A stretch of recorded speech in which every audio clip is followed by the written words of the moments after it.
Dear wonderful Lord, gracious Lord, and God of great design and one who tells us the end from the beginning, we want to worship you today and thank you for the way that you've led us in our history and the way that you've led your reform movements and your churches in past history. Thank you for all the work that has been done on behalf of creation. And we look forward now as we study together that you would build our faith so that when more and more trying and testing times come, that we would be firm in our faith and not doubt. So we pray, Lord, that you would bring the Holy Spirit here to help us as well and enlighten our minds as we look over these histories together. In Jesus' name, amen. So today I'm going to continue from where I left off last time I presented with our group. Last time I started doing revolutions and counter-revolutions. And you might remember that we looked through the French Revolution and the Russian Revolution, and I shared some pictures and some of the dot points of the histories of that time as well to help us understand the study that Elder Tess had presented about revolutions and counter-revolutions. So I had everything on the board. I left it there so that we could just do a quick revision of where we were, so that then when we pick up, we can pick up from where we left off. So I'm just going to run through some revision fairly briefly, and then we'll start into the revolution we didn't yet cover, which was the American Revolution. So just to revise how we got there, in order to get to the revolutions study, we first started with the Midway study because there was a couple of the revolutions originally came from this Midway study. So in that study on Midway, Elder Tess had identified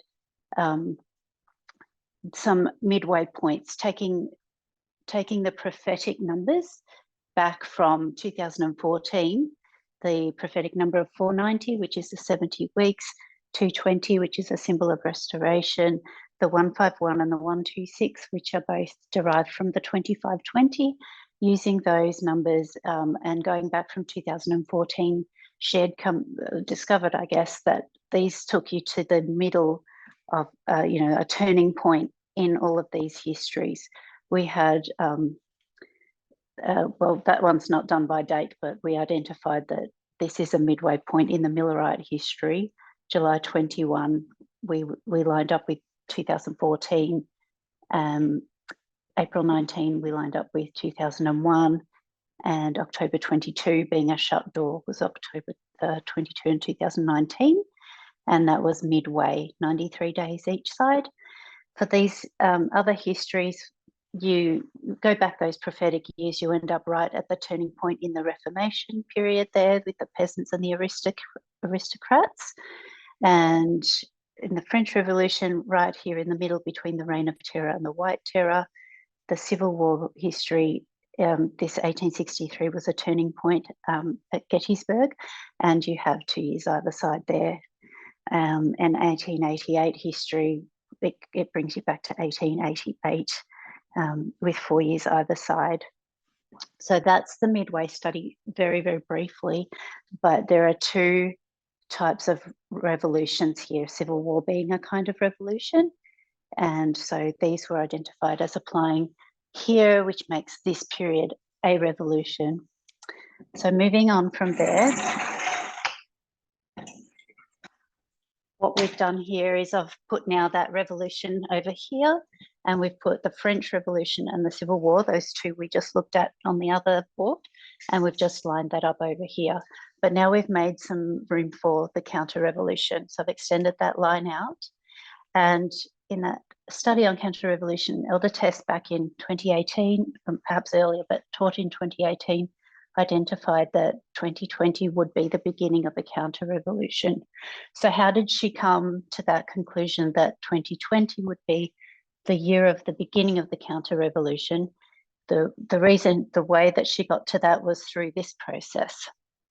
So here we have a recognition also going back to some other studies which identified November 9, that a lot of November 9s were appearing here. And so by lining these up, these marked the end of a revolution, and also oftentimes a fall of a dictator or a rise of a dictator or some kind of a change, which marked the end of this history. So in addition to French Revolution and Civil War, we now have the German Revolution, the Russian Revolution, and this other application of the French Revolution. This French Revolution is made of two halves, and this could actually be stretched out into two different sections as well. So this is also the French Revolution, and I've got French Revolution application 1, where you put the whole thing there like that, and then the second application of the French Revolution, we make this whole thing stretched out, recognizing that there is actually a revolution here within this period, and then a counter-revolution over here. So that's the second application. We have a November 9 for various reasons, which we talked about last time. Sometimes it took a little bit of extra steps to uncover the November 9 in these ones, but they're there. So those are the revolutions. Then you had a counter-revolution, basically a backlash against what's happened here. And this is not just a walk in the park. There's forces fighting on either side here. Another thing to note is that we have white terror appearing twice here. Both of them called the white terror, but different times and places. So that was identified in those studies. These counter-revolutions eventually come to an end. We had Napoleon established here. We had the creation of the USSR here, and this is a rebellion crushed here. So basically the end of that whole process for Germany as well. So that's the revolutions and the counter. Sorry to interrupt, but I think, did your video just get knocked? Was it just me? But if you just sort of suddenly moved, somebody just noticed it. Is that where it was? I think so. We can edit this bit out. Okay, no worries. Can you see what you need to see? Yes. Yes. Okay. That's good. I'm glad you could hear me okay. I thought maybe you were going to say that. Okay.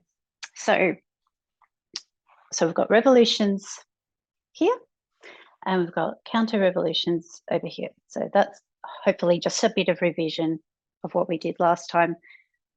Now, what had been noticed, or what Elder Tess had noticed here, is that every time this revolution ended, there was a period of time before the counter-revolution began. It wasn't always a really long amount of time. It could be several months, but it always took you into the next year. So towards the end here of that year, whatever year that may be, and then in the next year, a counter-revolution explodes or it blows up, because the pressure during this period, the pressure is mounting. People are not happy with whatever was established here. So then they try to restore everything back to what it was perhaps, or what they want it to be. They want to undo whatever was established here. So pressure is mounting, and then something triggers it off, and then you have this counter-revolution come to be. But it was always the following year, which is why if this was 2019, there would be a building up of tension here, and then something that would trigger something and burst it open into a counter-revolution. That counter-revolution wasn't going to be just a walk in the park like all of these other ones.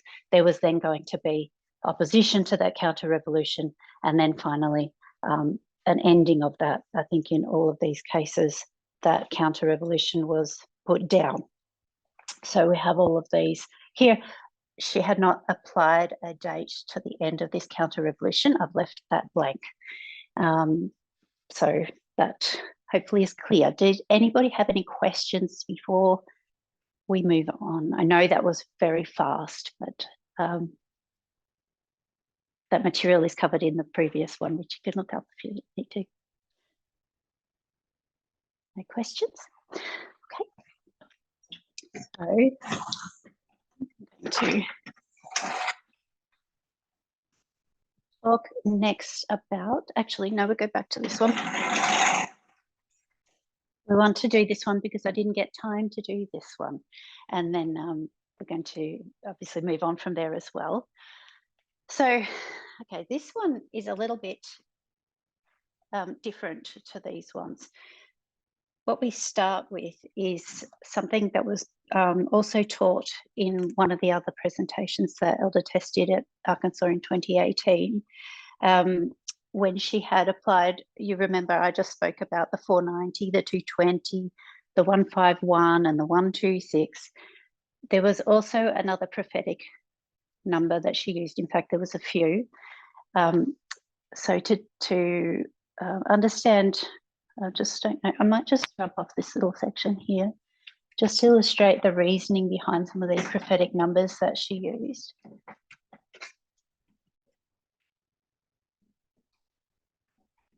So what she had done is she had listed some numbers, 490, 220, the 151 and the 126. And these are all kind of like a 2520. And what we know about the 2520 is that it could be divided into two halves of 1260. Okay, so I think we should all be fairly familiar with that. There are two 1260s that make up the 2520. So Elder Tess did the same with all of these, and she divided them in half. So we're just taking this one here, the 490, and that's made up of, what is the 490? Yes, it's 245. So it could be, you could see the number 245 as also a prophetic number using that line of logic. So that's how we get the number 245. So when she went back from 2019, and also applied to 2019, not 2014 this time. There was, she had done prophetic numbers with both of those dates. So we're going to go back from 2019 and we're going to subtract 245. So we're looking here at an application for this. We do 2019 minus 245. So I could do a shortcut here to save my brain. 1774 is the year that you get to. So what she's going to do here is do 1774, because we know from the other study that that is a waymark that lines up with 2019. Okay, so hopefully the reasoning is clear. 1774 is a prophetic number that lines up with 2019, so it's put here. So what happened in 1774? That was, I'll just leave that there. It was the First Continental Congress.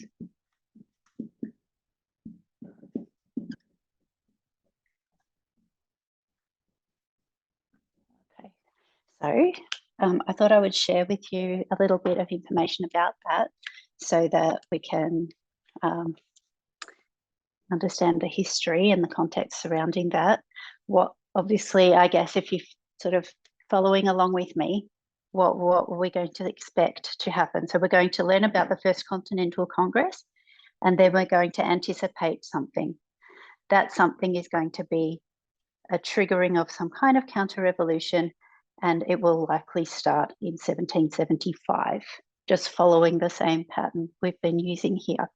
So to understand the context here, what's going to happen here, what is going to be building up in terms of pressure and emotions, and eventually become inflamed, something will trigger something off, and then we will see a counter-revolution. So let's just have a look at a little bit of history. I will be sharing my screen quite a lot today because we're looking at the history, and I think sharing the pictures is helpful.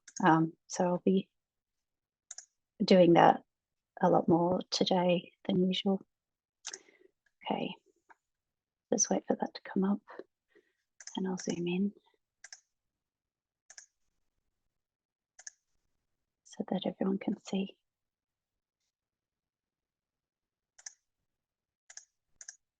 We'll go that full screen width. Okay. Hopefully everybody can see that. Okay, so this is back in America when it was a British colony. So this is before we would call it the United States of America. So I've put just British colonies America here. So there's only, I think, 13 states at the time. So now America's got 50. So it's quite a different world back then. And they're under imperial rule from Britain at the time. So this is leading up to the 1774. So right now we're sitting before the First Continental Congress, but I wanted to just explain why they had this First Continental Congress so that we understand what it was about. So there's an important event many of us may have heard of before, the Boston Tea Party. That's at the end of 1773. And I'm going to cover this very, very briefly. There would be a lot to say about this, but for the sake of time and to cover everything fairly reasonably succinctly, just going to sort of take the main points of this event. So Americans were protesting against Britain. They were angry about the tax on tea that they were being made to pay, and they considered that to be taxation without representation. So they're being taxed, but they have no say over anything, no power or political sort of power or control. So they're being taxed, but they don't have any representation. So they're angry about that and the perceived monopoly of the East India Company. So there'd be background to that, but it builds up to this point where they're furious, and these ships arrived with tea, and 342 chests of tea that belonged to the British East India Company were thrown from ships into Boston Harbour. The Americans there had actually dressed up as American Indians, so you can see them in this illustration throwing the tea into the harbour as their protest, and their anger is boiling up. So that's a little illustration of that. So what do the British do? They have the British Navy there. The Parliament passes a series of punitive measures known as the Intolerable Acts. The British Navy instituted a blockade of the Boston Harbour, and they shut off the city's sea trade, expecting payment for the destroyed tea. So basically, they're going to block everything until the tea is paid for. So this pressure sort of builds up. This leads us now into the First Continental Congress, the 1774 year that we understood from the prophetic numbers.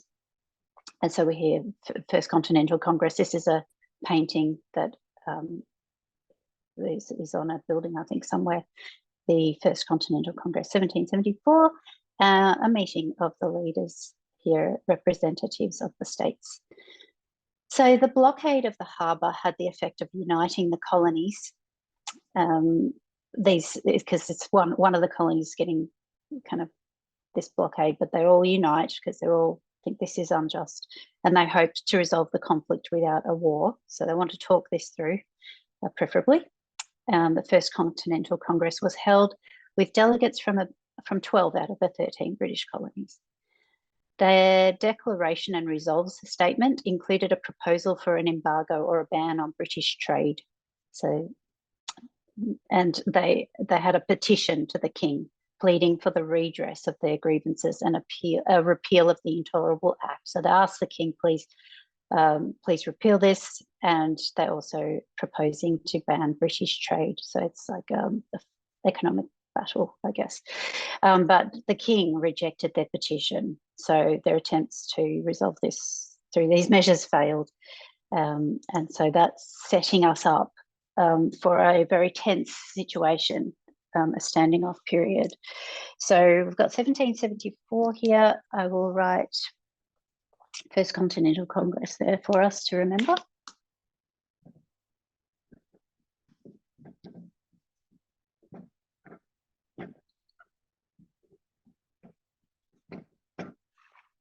First Continental Congress.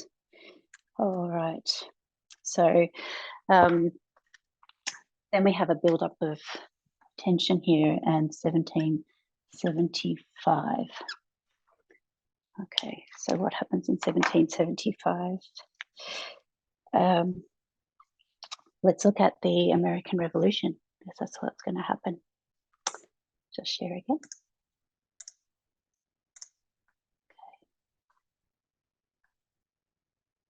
Okay. Right.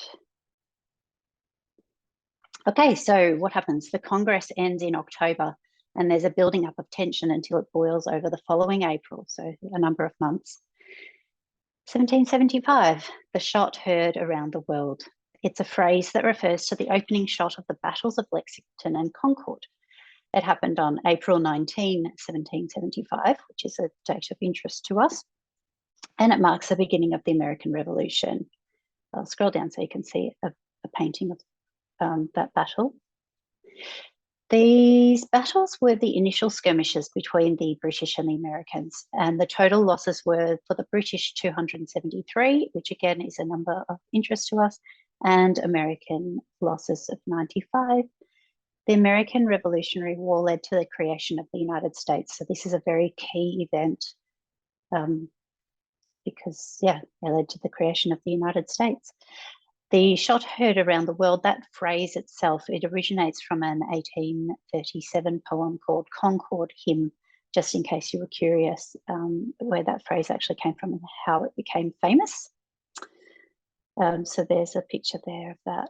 So the fighting ensues, the revolution plays out, and then it ends in 1776 with Independence Day, July 4, 1776, and there's a bit of a little just a illustration of the Declaration of Independence there that was signed by the leaders at the time. So that's just a little bit of brief history of that, so we understand what we're looking at here. So 1776,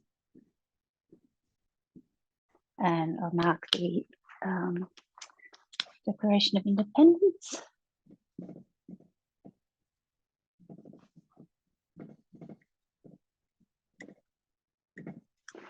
And this here we have as the American Revolution. Okay, so it's a little bit different because this here, 1774, is just a point. We're not talking about a whole period here. But what Elder Tess did was actually apply the Civil War down here. So I'll pop that in there as like a, just to remind us that we've got Civil War. So it's also in America. But the end date for that one is 1865. So, and what you'll notice is that time-wise, if you'd put it on a timeline, this actually occurs before this one. So they're sort of swapped around.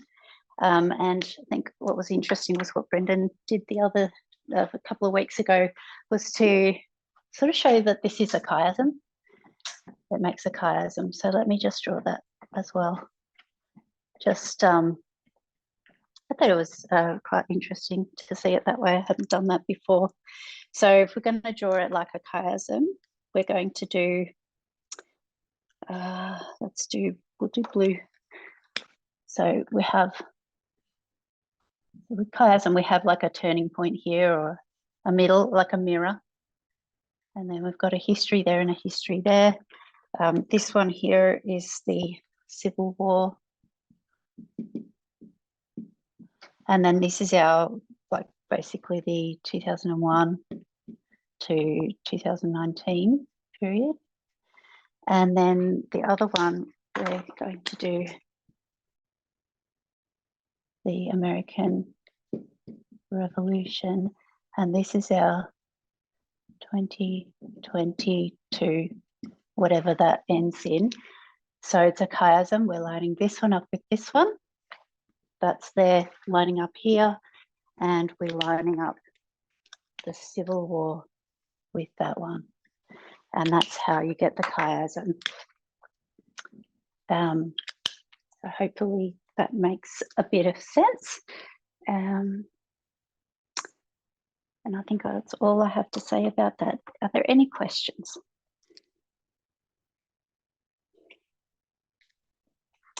I'm going to turn the board around. I'll give you a chance to think.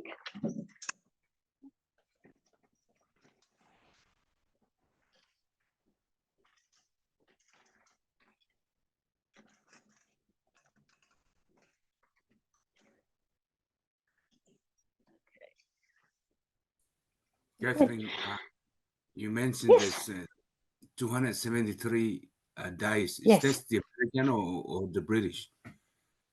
The British had 273 casualties in that battle on the British side. So yeah, let's look at the 273 as well, because here we're going to bring in some of these ideas. So you know, your ears ring. You heard Concord, you heard 273. So let's just look at some of these things too, which we're going to connect all these dots together. I'll use blue. So I'll add what we need here. We need 2016 and we need 2018. And we're just going to pick out concords. So we know this is a concord.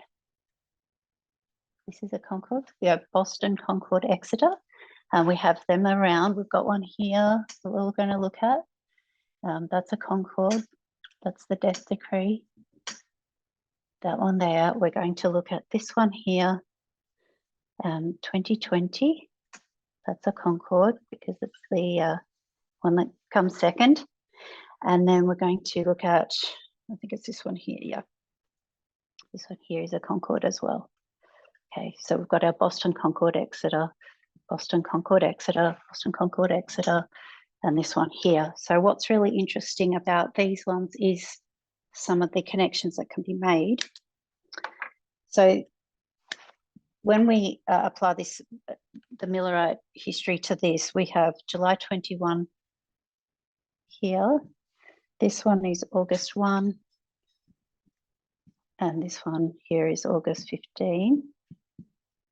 So this is actually, you know, the Concord that where we get that concept from, of the Boston, Concord, Exeter. So we've got the Concord there. Here we have 2020, which is the Battle of Lexington and Concord. So we know that that's landing in 220 because we take the year that follows 2019. So we're expecting, you know, 1776 was going, 1775 was going to be the year, and that's Lexington and Concord. So we've got Concord here from the Millerites. And then we know that at that battle, there was the 273 casualties. So we see that number. Now that is something we also know is at this waymark here, 273, which we get from Acts 27. So we've got the 273 from Acts 27 landing on a Concord. So we can connect that with that one. And we've got Concord here, which we can connect to this one. So this links really both of them together. You've got the connection to this one and the connection to that one. This connection is via the Concord name, and this connection here is by the number 273. So all of these connect the Concords together. Another one here is that at the death decree, the enemies are in Concord.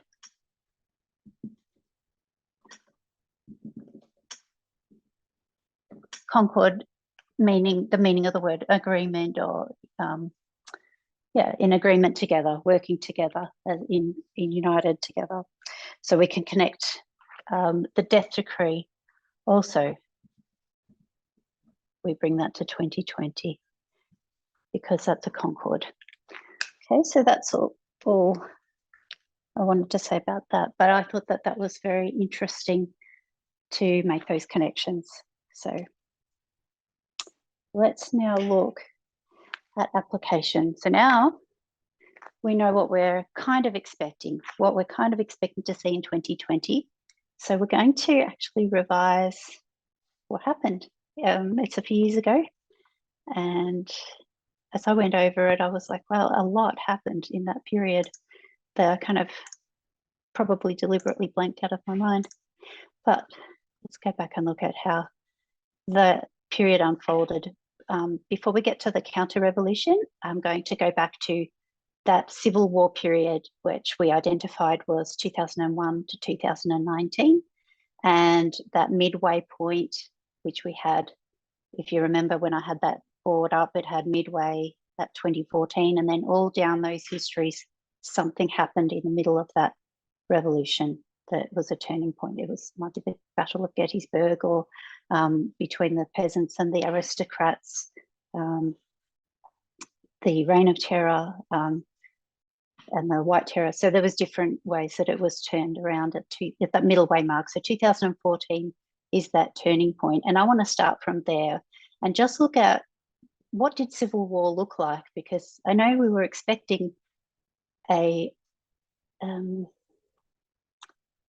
James, just check the chat. Is there between, I'm just reading the chat, sorry. Is there a concord between SO and COP? So Sunday law, maybe that was meant to be Sunday law, and close of probation on the 144 line. We mark a concord in between all the major waymarks. So there are other concords which I didn't mention just before. I mentioned 4. 1, 2, 3, 4, but there are concord, we mark concord here. This is a concord. There's a concord here. There's obviously that's the same as that one, but there's one there. There's one here. There's one here. They're all the same as above. There's one here. And that one's the same as that one. So they all follow that same pattern as they go up. You get the concord and the Exeter. So yes, that's right. I can confirm that. Okay, yeah. So I think we had for quite some time before, even 2018, we were aware that there would be a kind of a civil war that would happen in the United States. And would that be a literal civil war? Would it break out into violence in the streets, or what was that going to look like? And yes, there was a little bit of violence as well. There was some, but the way the Civil War actually looked was something that I guess I just wanted to revise together. So 2014 is that turning point, and I've just picked out a few events from 2014 that marked this turning point in the Civil War. So what kind of government would the United States have or want? We see the turning point in 2014 really marks the beginning of where the Republican Party becomes more extreme and less moderate. We see this transition towards more of a Trumpist government happening here, and you can mark sort of that turning point in 2014. Many other events were going on in the world. We had Ukraine, the Crimea happening, we had ISIS, and I'm sure a lot of these other events also factor into this story, but for the purposes of today, I guess I just wanted to highlight these 3. The midterm elections happened in 2014, and we saw that some agencies behind the scenes had managed to bring a loss to Eric Cantor, who was in a safe seat, well-liked, quite influential leader in the Republican Party, lost his seat to basically somebody that was a surprise person, Dave Bratt. And this was the bringing down of some of the moderates here. It really started off here with Eric Cantor. The success of that campaign to bring him down was kind of remarkable, and that marks here a turning point as this strategy, I guess, they could repeat with others, and they're still using that today, managing to get people behind more of these extreme candidates. So that's the midterm elections. We also had actions by McConnell blocking the choice of Supreme Court judge by the Democrats during this period, trying to delay that decision so that they could install their own choice of judge further down the track. So we see this actions on the Supreme Court. And the Flint water crisis I also noted here because Barack Obama was a very popular president, but this event really affected the following of Barack Obama as well. The disappointment for them at that event, I think, was a sort of a turning point too. So pop that in there. So what happens in 2015? Donald Trump announces his bid for presidency. I've got a picture of him going down this golden escalator. It's quite a famous picture. And some of these might bring back memories as we go through. So I've got a little bit of an article, and I'll just do this with a few events just to bring us back to how things progressed during this period of civil war, which takes us to eventually to our counter-revolution, which is basically my aim, my main subject. So let me read this to you. The title here was Donald Trump announces US presidential run with eccentric speech. This was 2015. The article was 17th of June. Donald Trump, the 69-year-old businessman, best known for his "You're fired" catchphrase on The Apprentice, announced he was running for president on Tuesday with an eccentric speech attacking Mexican immigrants and promising to build a Great Wall along the US's southern border. Trump has flirted with the idea of standing for the country's highest office for decades, but on Tuesday made it official on a stage in the basement of his Trump Tower building in Manhattan, in front of 8 American flags. Sadly, the American dream is dead, but if I get elected president, I will bring it back, he said, bigger, better, and stronger than ever before. Trump took to the stage as speakers bellowed out Neil Young's 1989 song, "Rockin' in the Free World," and went on to attack most of the rest of the world as he blamed Barack Obama for letting the country collapse to the level of a third world country. So back at this time, 2015, a lot of people did not take him seriously. They did not really believe that he would win. I don't think many people did. But he's already coming out there with obviously his views, which are distasteful, to say the least. So, okay, so what happens in 2016? Here's a picture of the TV screen as he wins the election. Quite a shock to a lot of Americans. So let me read this here. Now, I'm trying to focus our attention on the Civil War aspect of this, the battles between the two sides, the way they fight over this, and how this sort of civil war plays out. So this election happens, I think it's announced in the middle of the night, and in the morning we see protests are sparked. Here's a picture actually of one of them. I think I need to go back up a bit to read this.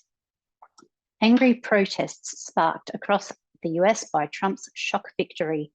This is an article written on the 10th of November, but it's about Wednesday morning, which I think Wednesday was still the 9th. Donald Trump's shock election victory sparked dramatic protests across the US early on Wednesday morning. College students and activists shut down roads, started fires in the street, and angrily cried, "Not my president."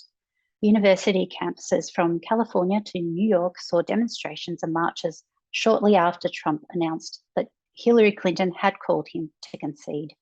In Oakland, a Northern California city that Trump had previously called one of the most dangerous in the world, some protesters set trash on fire and broke windows, while many on the streets chanted "F Trump" and other rallying cries, some in Spanish. So the big reaction, we can see how this sort of civil war applied is looking here.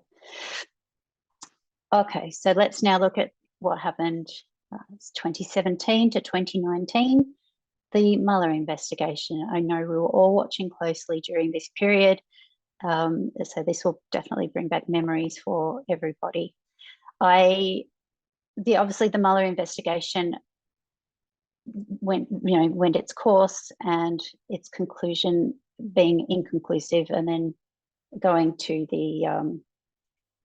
it was William Barr who had to sort of make the final call on this, and basically a disappointment to a lot of people that wanted to see some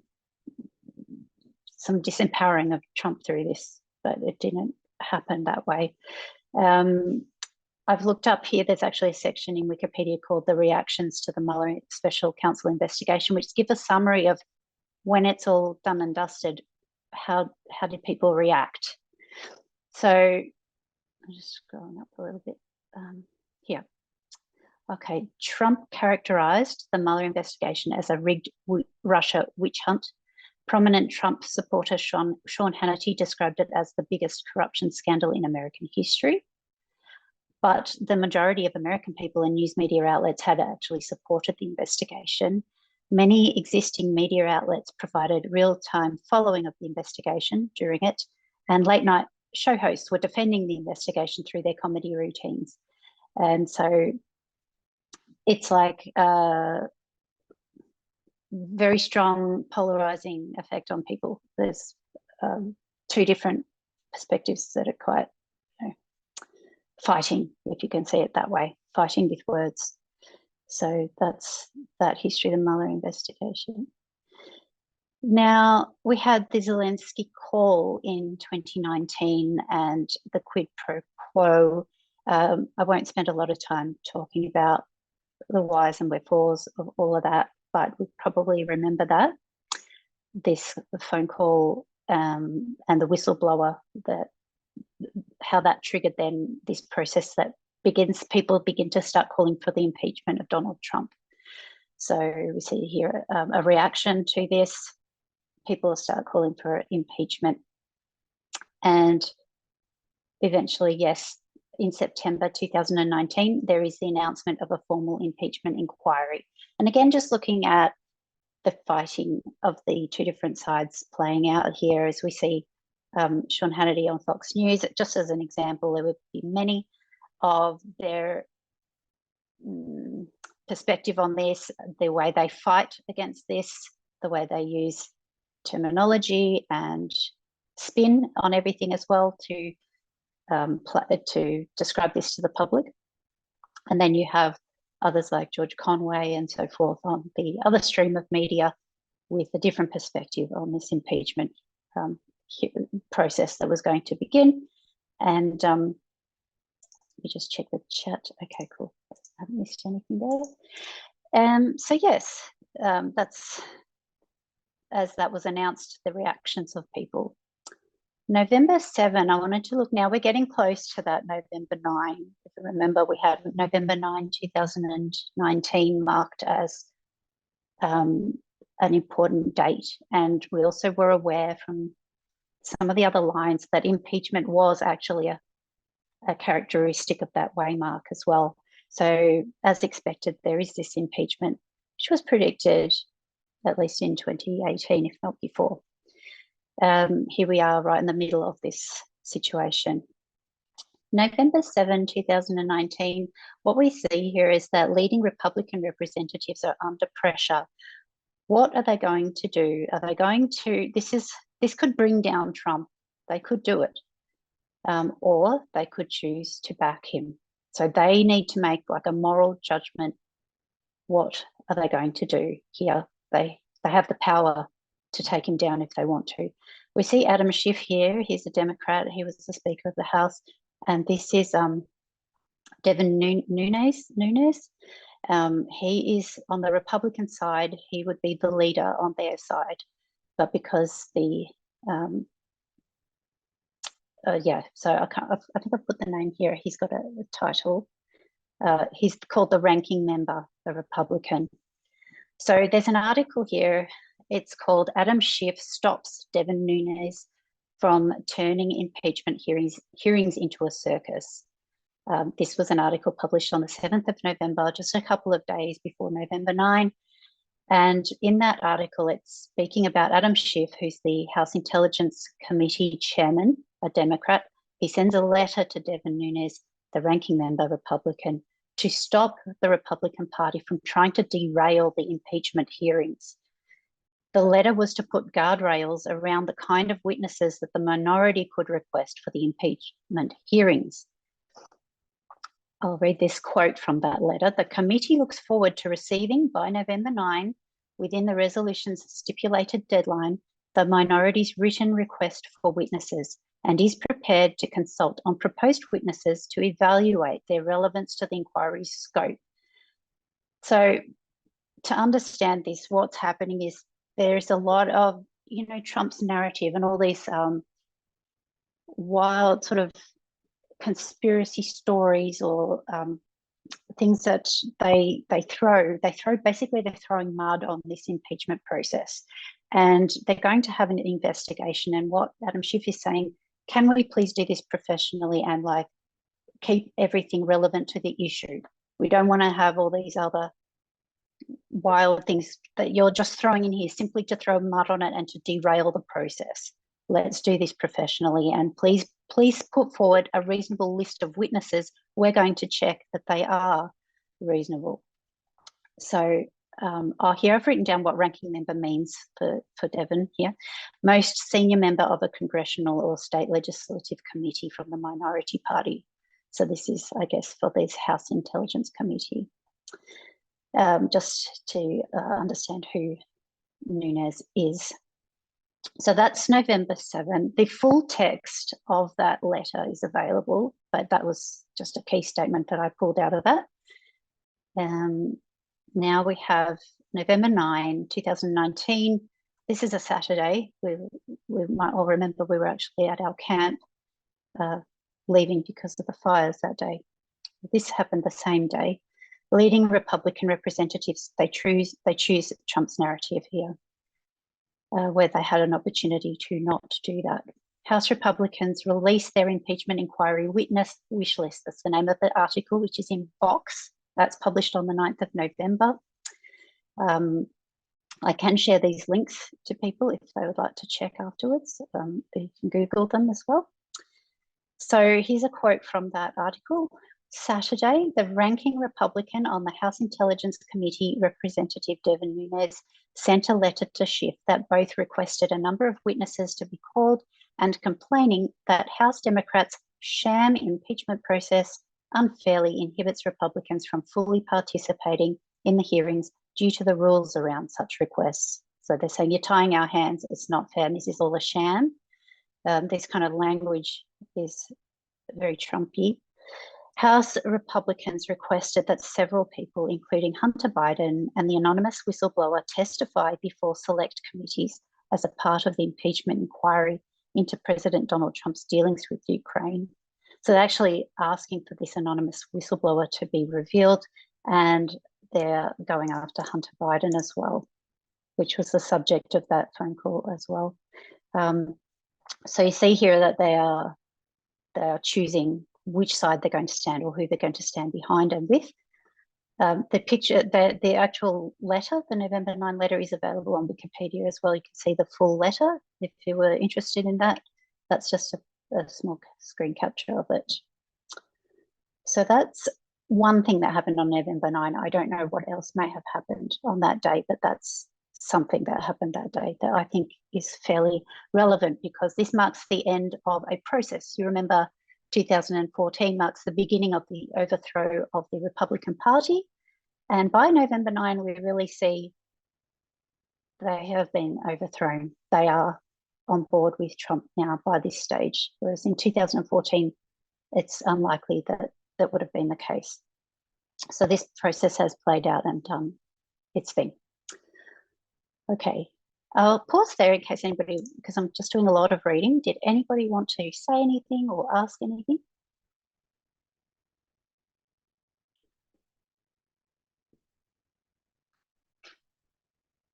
There's no pressure, but I'm just giving a pause in case people would like to speak or... Okay, let's continue then.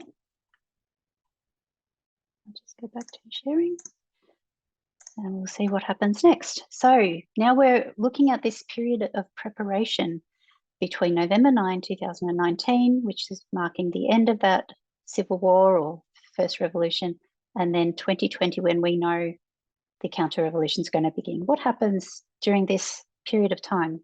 So we know now that that's in May 2020. So we've got a number of months here for pressure to build up until it spills over.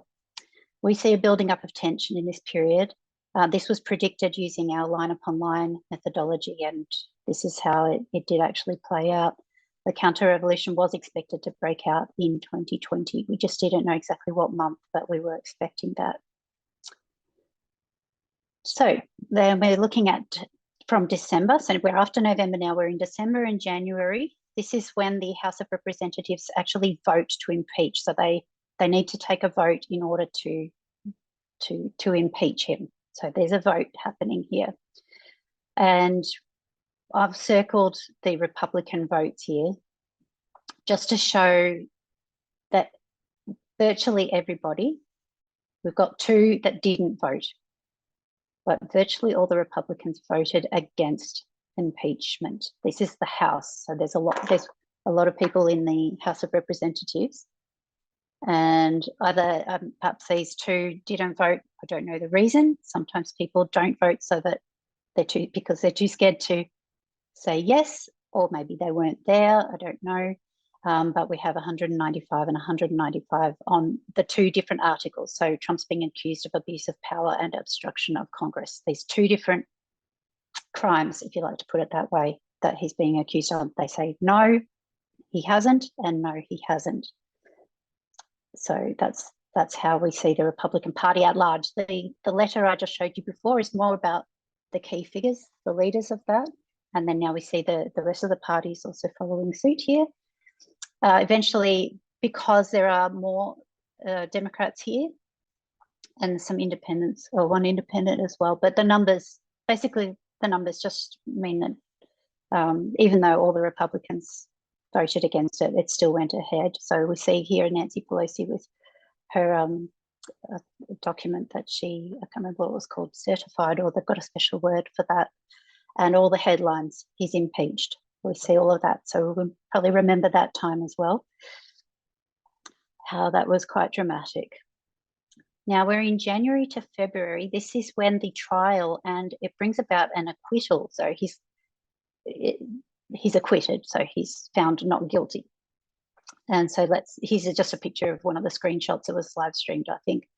And so this is what the hearings looked like, and eventually comes to a vote. So at the end of the day,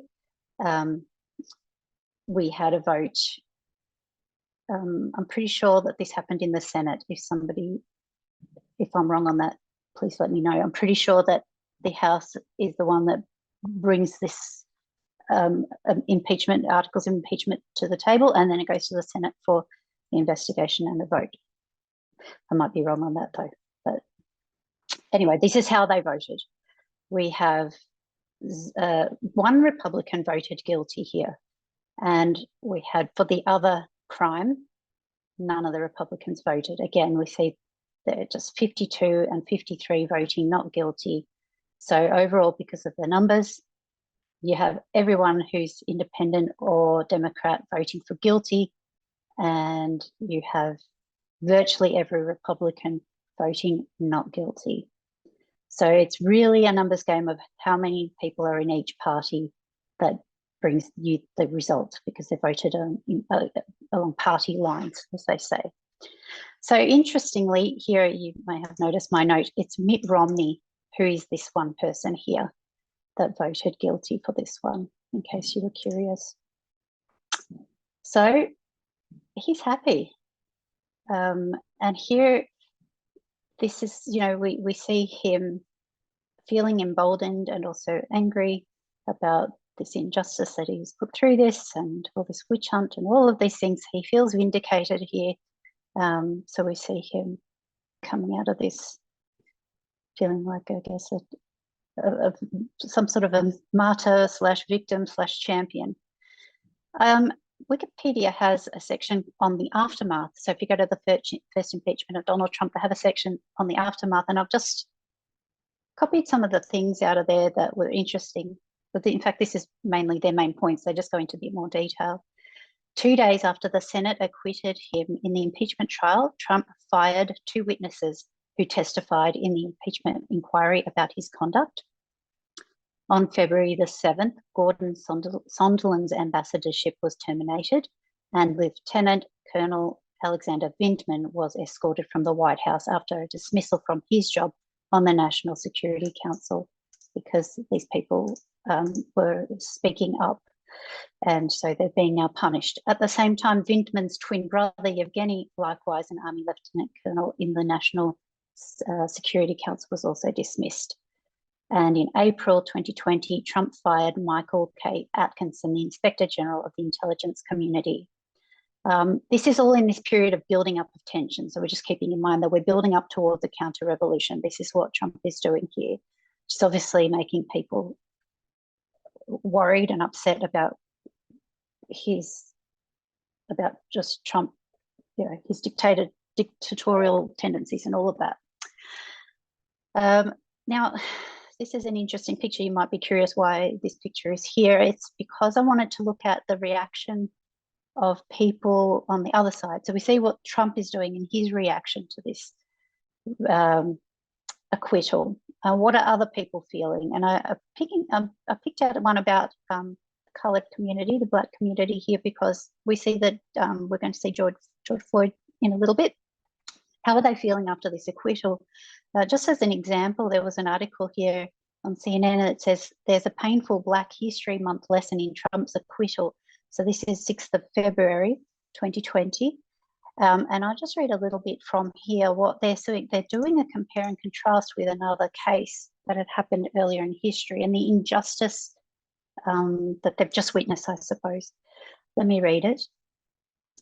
There's a bitter irony in the fact that Trump's acquittal took place during Black History Month.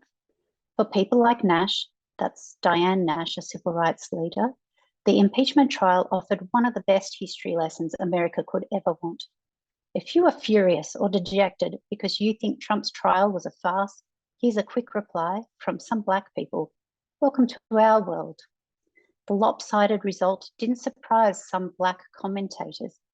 There's always been a different legal system for powerful whites than for other Americans, says Jonathan Walton, an activist and author of 12 Lies That Hold America Captive. There is a 400-year-old list of acquittals, non-indictments, mistrials, and non-arrests that convinced him Trump would never pay a price for any misdeeds, Walton wrote in a recent essay. I would have to be ignorant to think that something different would happen. So they're like, yeah, no surprise there. We know these powerful white people, they get away with things. So there's this feeling, and the key words, I guess, there was this feeling of being furious and dejected. And it's not just Black people that are feeling this way. There's many white people that are feeling the same.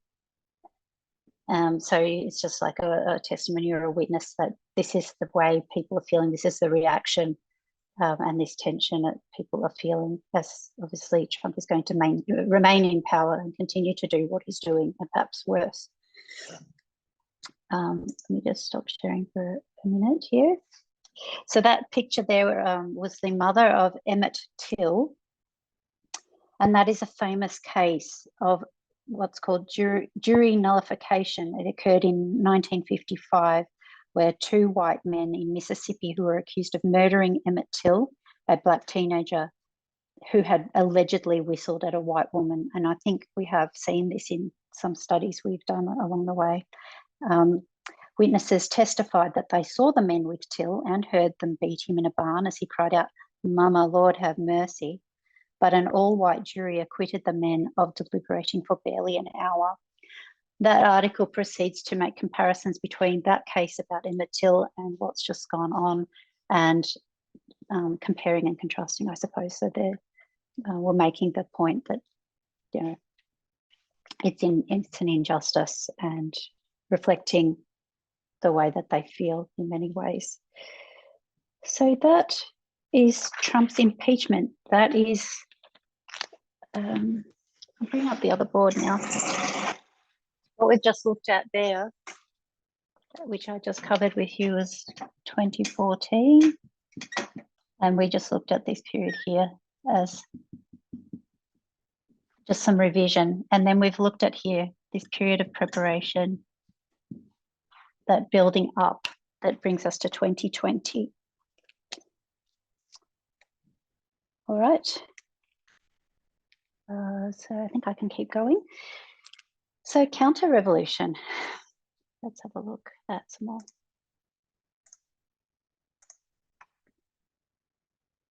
All right. Here's a scene from a video that went viral of George Floyd. I don't know how to adequately describe it, but he's knelt on and suffocated and dies. It's filmed by bystanders. The police wouldn't let anybody intervene, and he dies. But it's witnessed and it's filmed. And for whatever reason, when this one goes viral, there's been other situations like this, but this one in particular, it was the spark that we were waiting for, I guess, or that any kind of building up of tension is waiting for some kind of a spark. This is the spark that sets it off, and this is a triggering of that counter-revolution as we know it. Let me actually, where did I put her Elder Tess's quote? I've got it at the end. So I'll read these first. I did a Google of, I don't know, George Floyd and around the world or something like that. These are some headlines, some titles, either at the time or since then. George Floyd and the shot heard around the world. That was an article in the Harvard Crimson from Harvard University. George Floyd, the last breath heard around the world. That was a podcast. Verdict heard around the world. Global reactions to the George Floyd case. Some of these are about the court cases that happen afterwards. 1 year on, how George Floyd's murder has changed the world. How George Floyd's killing sparked a global reckoning. How the death of George Floyd changed the world 1 year on. How George Floyd reignited a global movement. George Floyd reverberates globally. Thousands protest in Germany, UK, New Zealand. There's just some of the headlines that I was able to find with a search that testify to the nature of this event that we probably are aware of anyway, but the fact that people are seeing this in the world as well, that they're able to see the prophetic significance without, they don't realize it, but they're seeing it. So there is a backlash. There were peaceful protests. There were many peaceful protests, but there were some that were not peaceful. So I do have some pictures of that. There was a lot of anger, and this is what we see here, the counter-revolution exploding out. I want to share a quote from Elder Tess that she spoke. This is a study she did in 2020 in October. This is after the event, it's months later, but I thought it would be useful to read it. What happened on May 25 that was heard worldwide, that united a group of people already dissatisfied, who had already heard other shots fired and are now ready to fight against the dictatorship? The death of George Floyd. Those words, "I can't breathe," went worldwide. It was the shot heard around the world. The impeachment of Donald Trump did not even unify the Democrats, let alone go worldwide. A few people in other cities held up protest signs saying impeach the president, but the Democrats themselves were split about whether or not to impeach him. They voted to impeach him once it came to that, but this was not the unifying force that this Waymark described to us in 2018.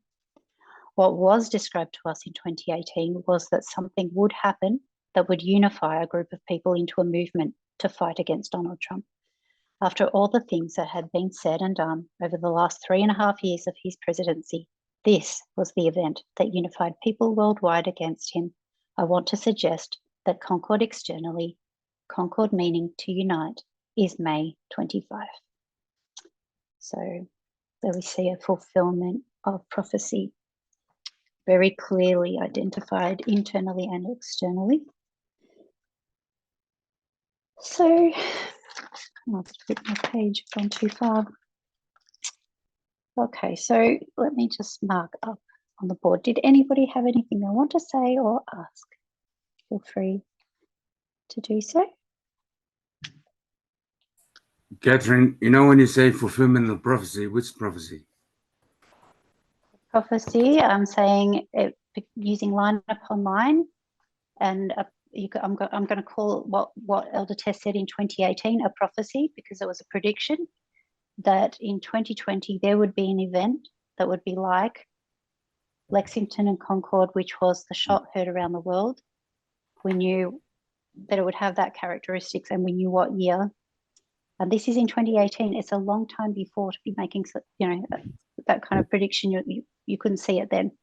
And an impeachment as well on top of all of that. So we knew quite a lot about this event. And when it came to pass, I'm saying that's a fulfillment of prophecy. Does that answer your question? Yeah. Thank you. Okay. No problem. So here we see Trump.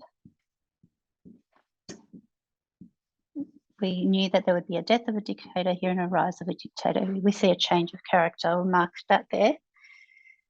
And then here, this counter-revolution, we've got Lexington and Concord,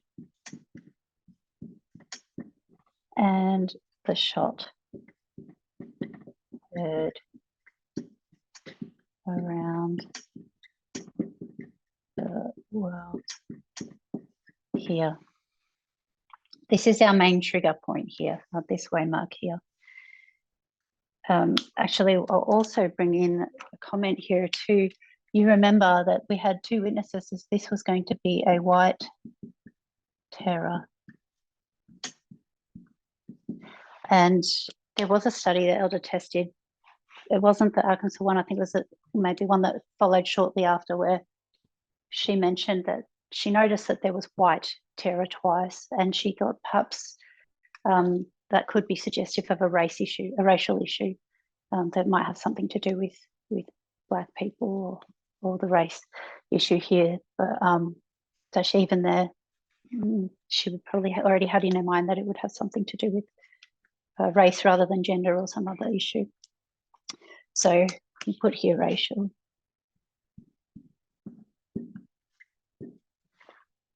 So when I went back to that study and saw that comment, I thought, yeah, that was spot on too. So here we have a few other events. It wasn't just that one. We see a few here. So marking all of this, but this event with George Floyd was just the beginning. We had a series of deaths. Remember, we knew that this would be a kind of a death decree. Not the real death decree, like a shadow version of it, like symbolic. Because it's not occurring further down on the line of the 144,000, it's occurring here. Some characteristics of a death decree here. And I think we're all fairly familiar with the deaths that occurred here. So we have the death of George Floyd. We had the death of John Lewis. Next, John Lewis here, and I'll talk about these people in a moment. The death of who's next? It was Chadwick Boseman. Then it was followed shortly by the death of Ruth Bader Ginsburg.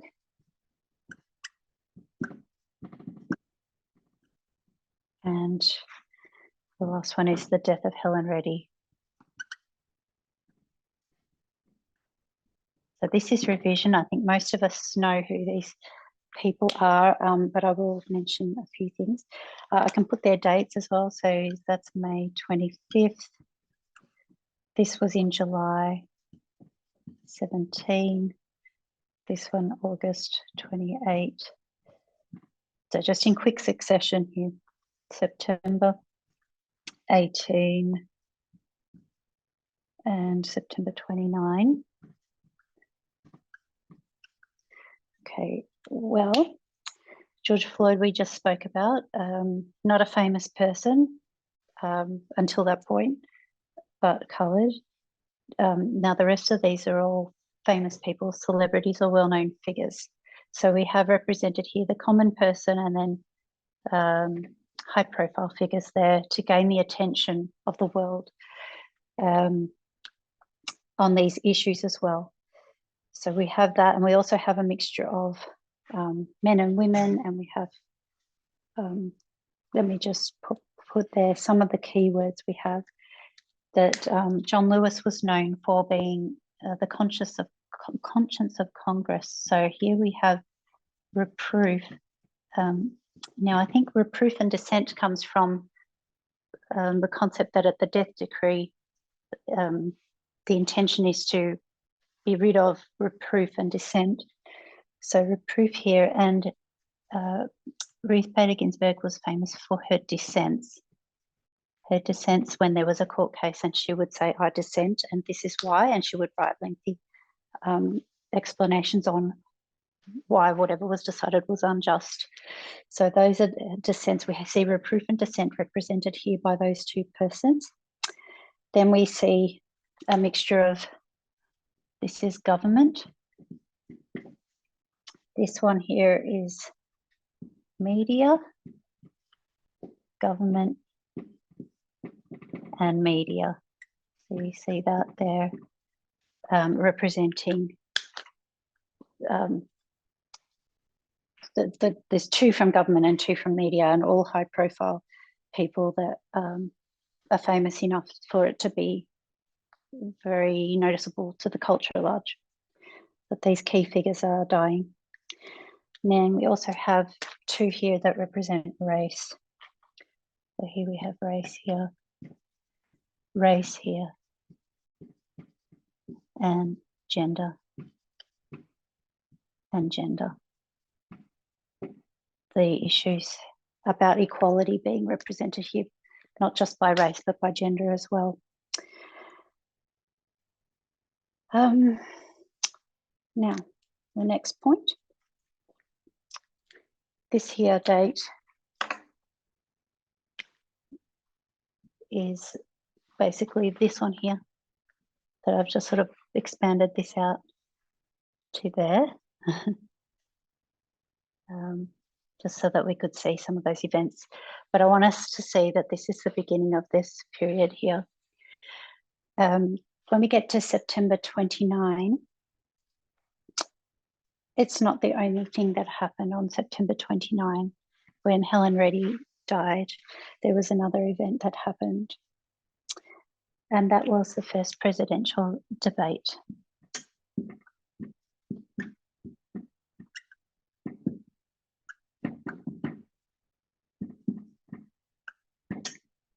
So we're here, there's an election. I don't know where to put it on this line, but there's going to be an election, and they're starting to have debates. There is this really very, very strong counter-revolution happening, protests happening everywhere, not just in the United States, but all around the world. Everybody is united in concord to try to fight back against this. So now what we expect to see, which happened in all those other lines as well, is, I'll just clear a bit of space here, is the other side are not just going to sit back and let this happen. They can see that this is happening. They're fully aware that people are uniting and fighting back and trying to depose Trump. But there's a reaction then that they have to fight back against this. So we see both the Black Lives Matter movement and all of that, but we also see a backlash here. And what we see here on this very date here when Helen Reddy died is some key things here happened as well with the first presidential debate. There's a couple of things that, well, a couple of points to take from that. I don't know if probably some of us will remember that first presidential debate, and you'll know where I'm heading with this. But at some point during that debate, the interviewer asked Donald Trump, what do you have to say about white supremacists? So the issue there about white supremacy is also coming up here. So we see here race. And he blames not the white supremacists. He says the real problem is the radical leftists.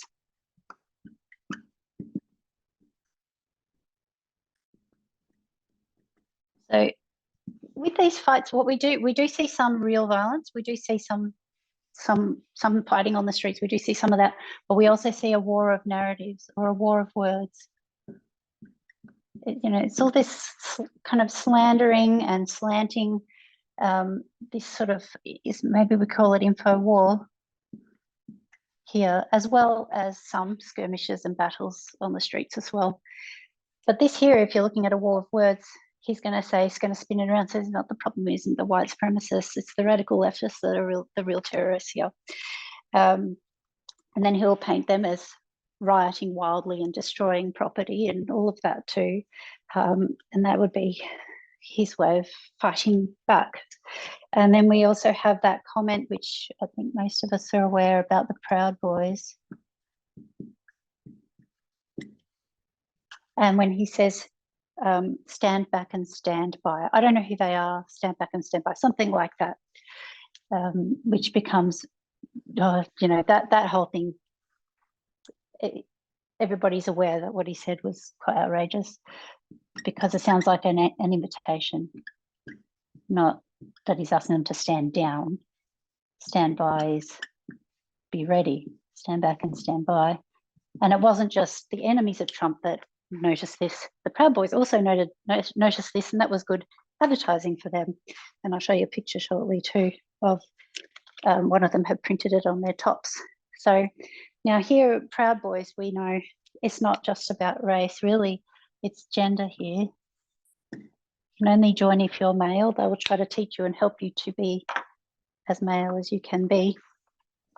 And they're proud Western chauvinists, so there is some racial elements there too, or cultural elements. So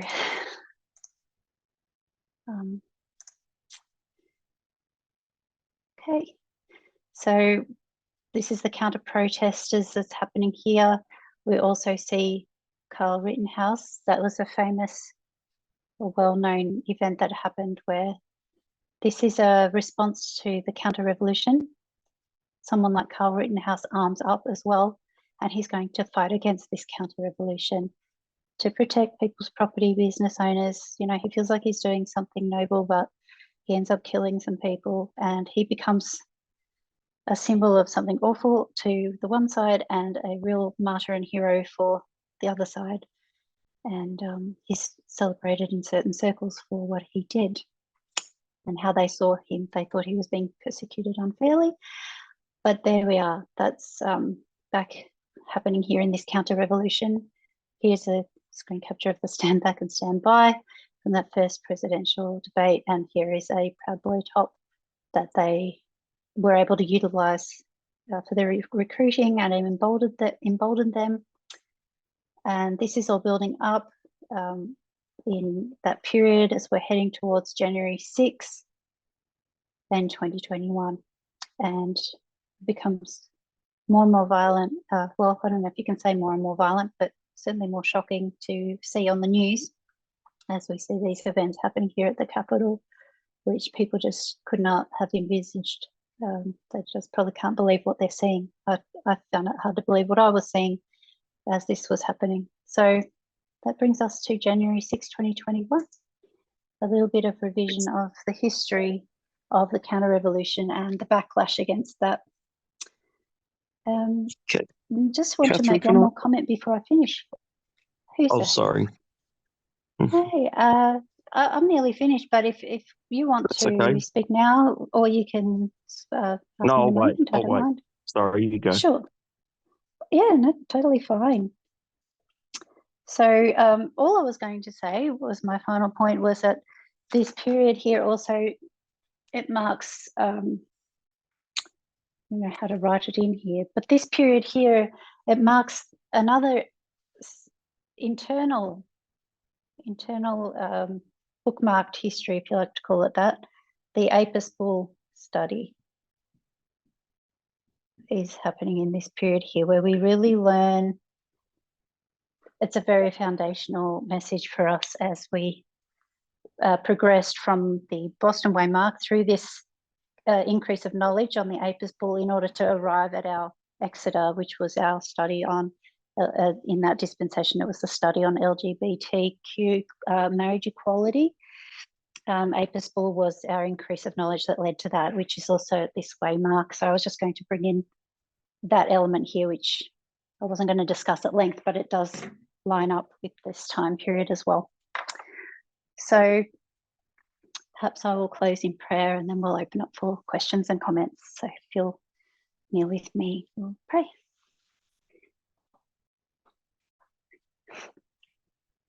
Thank you, Lord, for providing us with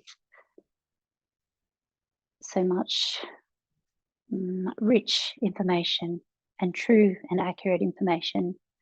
When the word has been rightly divided and the lines have been put together so carefully and so thoroughly, and all of that has been able to build our faith, because we can see that it's been fulfilled according to our expectations. And although we don't like what we see, we're not surprised, and we are always being led by you, and we're aware of that leading. So we thank you so much for the messages, also for the messengers too, the effort and work that has been put in to develop these studies, the personal dedication and faithfulness of your servants that have provided your people with the knowledge that we need. We want to thank you for their service and their leadership, and for the fact that you inspire people in order to help us. We pray that you would continue to lead us. We know that you will. This is your movement, and we put our trust in you. In Jesus' name, amen.